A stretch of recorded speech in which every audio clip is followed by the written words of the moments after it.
Shalom Chavrim, I'm Stephen Ben Danoon with Danoon Institute of Biblical Research. In behind me is the ancient city known in the Greek Bible, or the Christian Bible, as Bethsaida, Bethsaida, or Bethsaida in Hebrew. It is a city that was years ago in the times of Yeshua, when Yeshua actually walked the shores of Galilee. This is the city that Philip, Matthew, and Peter, I believe those three there, were actually from this city. We find this in the book of Mark, chapter 6 and chapter 8, and other places in the Bible, even in some of the Old Testament scriptures as well. Bethsaida was cursed by Yeshua.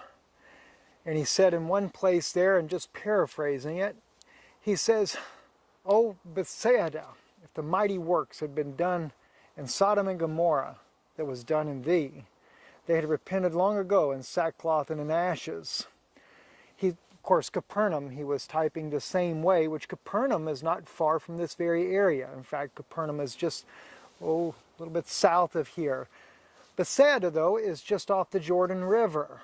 And in the book of Mark, Mark recounts an event where when Yeshua comes up to Bethsaida, they asked him if he would lay hands on a blind man. Immediately, Yeshua takes the blind man out of this city, the city behind me that is, takes him out over into the desert area, which is very close to here, just meters away, and he spits in his eyes. That's something I've been praying about to really catch the revelation on that, but spit in his eyes, laid his hands upon him and asked him, "Can you see?" Well, he said, "I see men like trees," which is kind of interesting because about the only place you'll find trees unless they were planted by the Jewish people is along the river basin here and around the Sea of Galilee. So he knew what a tree was like, but it must have been still a blurry image. So Yeshua, once again, he takes and lays his hands upon him, and this time his eyes come open and he could see clearly. What's fascinating, though, to me is that this city was so full of unbelief that Yeshua could not do a single miracle in the city because of it. He literally had to lead the blind man out of the city to pray for him. And I think about how it is today around the world. There's so much unbelief. So few people are able to believe in God, to believe the mighty miracles that God could do, that he did back then, that he's even done in this day. Many of you guys may be witnesses to miracles that Yeshua or Jesus has done in your lives.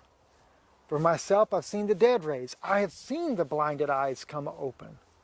And I'm talking about like the blind man that was here, totally blind. But I can also understand what Yeshua must have felt like when he had to lead him out because of unbelief. Because maybe you've experienced that as well, where you've tried to pray for someone, but yet just the mockery and the unbelief in the room makes it so difficult to be able to pray for the person, that you end up having to pray in secret somewhere else or wait for the time to pray for that person. I've seen situations like that. It's very sad, but that's what it had gotten to be here in this little town here, and now they're uncovering it. In fact, the head archaeologist of this site is Dr. Rami Arav. I met Dr. Arav up in Nebraska University along with Dr. Jenkins and Dr. Hutt. Dr. Hutt is a Greek scholar who's, in fact, it was one of the first times, besides my wife speaking about it, that I'd heard about biblical equality. And Dr. Hutt, I got a chance to sit down and do an interview with him, which is on our YouTube channel. You have to go back and look it up. Even Dr. Rami Arav, he's on our YouTube channel, and Dr. Jenkins as well. Dr. Arav is a Jewish archaeologist, and Dr. Jenkins is a Christian archaeologist. They all work here, but Dr. Arav is over the project.